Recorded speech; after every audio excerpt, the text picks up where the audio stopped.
Welcome to this week's episode of Success in Women. I'm Linda. I'm Andrea. And today we're going to talk about things always working out if you do the right things. Hopefully.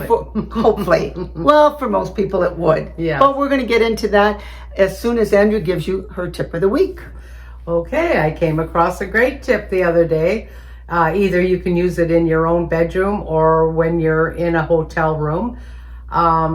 In the morning, you always, or when you close the curtains at night, there's always that little sliver, that little crack. You just can't quite get them to close. And the same thing at home. They just never seem to close right up. And so I saw this tip where you take a pant hanger, with the two clips, and you just clip them together and you're done. They hold in place. That's actually a great tip, because for people that have, I'll say, a problem sleeping unless it's pitch black, it is like an amazing way to get that to stick. And I have stayed in sometimes on the way down to Florida on these motels on the main floor. And the privacy thing for me is an issue. And I wish I would have known about that clip, because I was always checking that little sliver, for peeping toms or whatever. Well, the thing is, if you keep the lights out and it's at night, you really don't see in, unless you have the TV on. Then yes, you can see. And because my TV's always on. Right, and I don't usually put the TV on at all in the hotels, because I don't watch it at home. For the most part, I watch YouTube. Ladies, I watch YouTube. That's anyway, right. And but the thing is, I like the light because I like to know when it's morning. Yes. Because when it's dark, and I've slept on ships where I was once or twice on an inside cabin, and it's always nighttime when you're in your cabin. It may look like with the lights on, because they put curtains and stuff to make it look like you have a window, but it's always so dark. So I don't like that feeling. I don't either, but for those who do, I know a lot of people love it to be and I know, black. because one of my sisters, she's got to have it pitch black. And you should see the lengths she did when she was staying at my place in Florida to make sure there wasn't one crack coming in. She actually went out and bought things to line the windows, with the darkening stuff, because she doesn't like any light. Wow. Well, that's because she used to be a shift worker. That's true. And she had to sleep during the day, so she got true. used to sleeping with it always being dark because of that. That's true. But anyway, so, it's a really interesting topic that we're talking about today, because sometimes people feel like, they're doing and putting in a lot of effort, and they're not getting to where they think that they should be, in their journey of success. And in talking about things have a way of working out, it's also, I think, that a lot of people let fear stop them. And, somebody along the way, and I don't know who it was, so I can't give credit, but I give credit, it wasn't me, it was somebody else, that came out with the analogy with fear that said, false evidence appearing real. Think about that. False evidence appearing real. So one time I was on a flight to LA from Toronto, and there was this lady sitting just across the aisle, and she was panicking, like literally freaking out, panicking. Wow. Anyway. And there was no turbulence or anything? We hadn't left yet. Oh, you hadn't left We yet? hadn't left yet. Oh. And then as we took off, you could see she was getting more and more stressed. My because she goodness. had such a fear of flying. And then during the flight, we did have some turbulence. Oh, boy. And other than what's recently happened with some of the turbulence, which was absolutely major, turbulence is kind of like when you go over a speed bump. It's not really that big of a deal. It just feels like a big of a deal if you're not used to it, and the pilot doesn't come on and just say we're going through a little bit of a bumpy area, but that's just some, air pressure pockets and stuff. Anyway, she got to the point where she was freaking out so much, the guy sitting next to her started to hold her hand. She was crying, literally crying. And this happened, the turbulence, and that was just before we got into LA.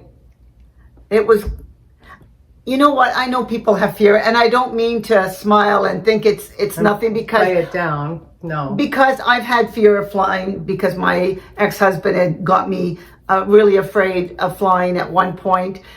And I know that any fear is a real fear. If you have That's fear of right. spiders or whatever, but for the most part, it's really a false evidence appearing real. So It's your brain. it's your brain for some reason along the way that's making you think that you're going to crash if you're in a plane. Yeah. You're going to crash if you're in a car. You know, you're going to get bitten by a snake because you see one, you know, down a ways. I mean, there's all kinds of things, but something is making you Right. believe so strongly, and then all of a sudden it doesn't happen. So we doesn't land happen. very safely. Right. And she's all smiles, and I actually thought she'd be saying thanks to the guy that, you know, held her hand and said, like, don't worry, it's okay, Wow. it's okay. She actually almost ignored him. Wow. But I think part of it was because she was embarrassed. Okay. But you have So to think 5 hours of her life wasted yes, in fear. in fear, and yours and his. Yeah. You know, because she was making. Well, such she was a, affecting people people around around. because she was so nervous. It was like something was bad was going to happen to the Right. plane. And once you're in the air, there's nothing you can do about it. Out of your control. Out of your control. So you might as well read a good book or Watch a movie. Watch a movie. My husband downloads a lot of movies, and you know he puts the he doesn't have a fear of flying whatsoever. Yeah. Puts the earplugs on and watches this movie and relax. And that's how I get over, I'll say, my fear of flying as well, because I just say it's in God's hands. Right. Once I take off the ground, that's it. I That's have it. to hope that God keeps us all safe, Right. and that's my belief. Okay. That is my And belief then what also. I do is just like your husband, I actually put on a comedy, like either a comedy movie, comedy sitcoms, you know, Right. back to back to back, and I just watch and laugh, because when you laugh, you feel so much better about whatever the Right. situation is. Exactly. And you know, actually some comics, they use comedy to actually get them through, I'll say, those stressful situations. Right. And I wish I was better and witty with some comebacks that people have used that have actually helped them through situations. And you know, that's the thing. You never know what's ahead, what bumps are going to come along the way. But you know, you have to realize that they will happen, and you can't let it derail you from your I want to say happy life. Absolutely. You know, you want to enjoy every day. You can't get little things like I've seen mothers, a child will spill milk or something, and that'll just derail the mother. You know, what are you doing? You're putting fear in your child. You're gonna wipe it up. It's fine. It's not life threatening. Get over it. You know, like they say, don't sweat the small stuff. Right. And I remember some people in my family when their kids were going off to school, and I'm sure you've experienced this. Sometimes, you know, it's that first day of school, and almost your fear is projected onto your child. Yes. Because the child normally would be excited. Very If you were excited. excited, they would be excited. Yeah. But for a lot of parents, they just imagine all kinds of things, and they have a hard time letting the child go off into this, you know, big bad world, they're thinking. But really, for the child, it's a new adventure. Exactly. And it does have a way of working out. Yes. And that's the same thing when you're trying to do a new project or try a new job. Recently, one of my friends had just been offered this major promotion. And this is a really huge stepping stone in her career. And what was interesting was the fact that, you know, we talked about the fact that she used to live in a basement. She was struggling, going to school part-time, never really thought that there would be an end to all this education and things, because in her mind, she knew where she wanted to go. And all these years later, and you have to fast forward, she's been with me, like, we've been friends for, oh my God, well over 30 years. We've been connected. And holy crap, you know, we talked about the fact that where she started and where she's now, I'll say in a couple months going to be, it's like so exciting, because she could have along the way given up, thinking that it's never going to work out for me. It's never going to work out, because she could have planted that seed. And if people around you that are not supportive, thinking, Yes. who the heck do you think you are that you can get a position like plant that? Those negative seeds. Yes, other Yes. people can do that so easily. Very and then you have easily. self-doubt. Yes. And that can derail you. It can. But if you keep working towards your goal, doing the things that you need, whether it's going back to school, taking lessons, getting coaching, getting some help from a mentor, joining, Knowing your worth. knowing you have to know your worth first.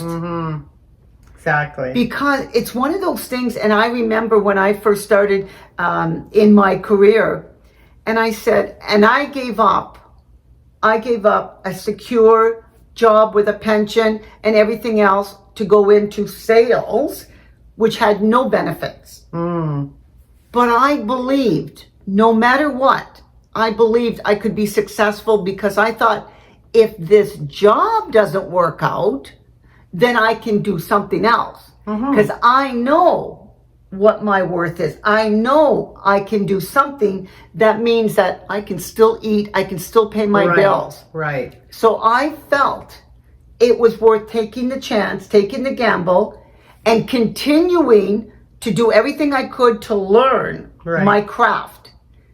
Until today, I am still doing that all these years later, because the journey of learning never ends. Right. And so if you want to And you believed in yourself. truly believe, Right. but I have to say, Andrea, I know along the way, I probably could have made more money, but coming from, I'm going to say, our small town mentality, very few people got to escape and make it big. And you feel sometimes that you don't belong, you don't deserve, and things are not going to work out for you. Because why should they? Why are you so special that it's going to work out for you and it doesn't for everybody else? But that belief is something I've worked on over the years to train myself to say, listen, yes, I'm just as good as anybody else. And I work very hard at learning and making sure that I am good at what I do. Up to date and relevant. The things that I need to do, right? The things you need to do, exactly. And so if I stop, if I limit myself, then I've done it for me. Nobody else has done that. Exactly. Not any friends that didn't believe, not anybody, because I don't need to believe them. That's right. I need to believe me. Exactly. And it's part of, like, one time when I was dating this guy for a very short time, and he used to always say that I had to care about what other people said. And the thing is, I might take that into consideration, of course. But then I have to think and weigh it out. Is it really relevant to me or not? What they're saying. Right. And what makes them a better expert than me Absolutely. in something in particular? Yeah. And you have to consider where it's coming from. Exactly. And I always say that when, my children or growing up said, oh, so-and-so said that. I said, really? And what are they doing with their lives? Like, Well, like Dr. Phil would say a lot of times, how's that working out for you? How's that working out? Because people can be jealous. Yes. They can be bitter. They can be vindictive. So they don't want to see you succeed. That's true. Of course they're going to say, oh, no, that looks terrible on you. Or, yes. Oh, you can't do that. And only professionals do that. Well, hello. That's what I'm working on. Yeah. And it's so true, Andrea. Yeah. I mean, so you have to, I'm going to say, cut out the noise. And so when I was telling this guy, I says, well, you know what? I really don't care what they think. This is what I think. And this is the reason I think this way. And for me, this is okay. Right. I don't need them to give me their seal of approval. If they do, that's great. Yes. But don't tell me that if you don't like my outfit, or you don't like the direction my career is going, right. or, whatever it happens to be that they want to take you down. I don't want to go to anybody's level. I want to go to my level. Absolutely. And I haven't found that yet, where it's going to be. Right. And my whole You're still life, on your journey. Absolutely. Because my whole life is about my journey to continue to live it to the fullest. And that's what I find too, Linda, about a lot of people our age.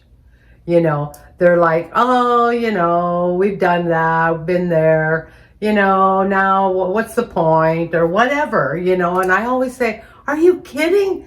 Now's the time to really enjoy your life because the kids are gone. You don't have to think about them, hopefully. And maybe you have some grandchildren you can help out here and there. But, enjoy your life. Go on trips, plan some trips. Always plan, because your brain is looking forward to it. It'll keep you alive. It'll keep you functioning. You've said the key, though. It'll keep you alive. Mm-hmm. That's why when Andrew and I go to Florida, we enjoy it because there's a lot of older people than us enjoying life to the fullest. To the fullest. And it's inspiring. It is. And I get my inspiration from that. I think, when some days you feel like, oh, my girlfriend always says, getting old sucks. And I always say, don't say that around me. I don't want to hear it because I don't feel old. I don't feel old. I want to stay young. Yes. And I want to have fun while I'm still here. When I was in my 50s, I wouldn't have thought that, I was old. So why think it now? But I try to tell myself that, I'm 48. I'm 48. I'm going to do the things I would have done at 48. You do believe us, right? Yeah. But, like we were saying, I can't remember what episode, do the things that you've always enjoyed. You don't have to stop doing things like listening to the music or dancing around the house or calling a friend and let's go out for a drink or a bite, if that's what you want to do. And so many of us do that. We sit, I watch my husband a lot sitting on the couch with the remote and I say, that's not for me, okay. During the week when he's worked all week and then you do stuff, you have dinner, whatever. But on the weekends, let's go, let's party. What are we doing sitting here? Now you don't have to go party, like get drunk. Go for a drive, go down to Niagara on the lake, go to a vineyard like we did on the weekend for brunch recently, and go visit some friends or family. I could call up my girlfriend anytime and say, hey, can we come to the pool? Yeah, come on over, Well, it's interesting. My brother and his wife recently retired, and they decided, and this was a spur of the moment almost, they decided they're now retired. They're actually giving up their life where they live currently. And they've sold their house very quickly. They sold it? They sold it in 12 hours. Took so long, I can't get it. Because it was really in a good area of the city where they live. Oh, and they did it so nicely. Well, anyway, so they sold their home and they've decided to move to a small community.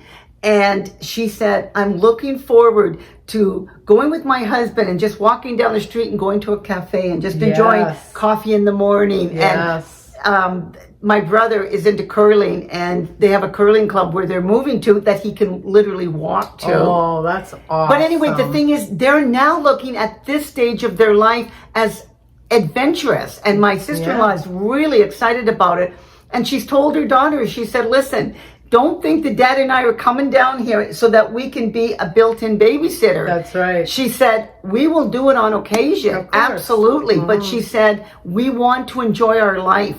Yeah. And they're both healthy and now they want to have, because they've got the time. Yeah. Now they're just so excited that soon they're going to be into a new town, new life, new everything. So that's the thing, like you spend all your younger years worrying about the future, where are we going to end up? Are we going to leave, how much are we leaving to our children? Like, forget about it. Just enjoy your life. Things will work out as they need to work out. Yes. It's like when you're planning an event or I'll say like weddings, when we were planning my daughter's wedding, there's always little hitches that come up, and people get frightened. Don't worry about it. It all worked out. It'll work out because nobody knows what you were planning. No. So if something doesn't work out, nobody knows that it didn't. Right. But a lot of times things work out for the better. That's true. Something better comes along. And I used to say that when we were, my husband's a builder and when we were selling our homes. And a lot of times, we think somebody was going to buy it, but didn't. Or we were looking for something and couldn't find. I said, listen, something better is going to come along, or a better offer is going to come. It'll always work out. It and does it always has. Yeah. And that happens with jobs as well. With jobs, and also with talking about the homes, whenever we would move, my children would go, oh, we have to move. I love it here, blah, blah, blah.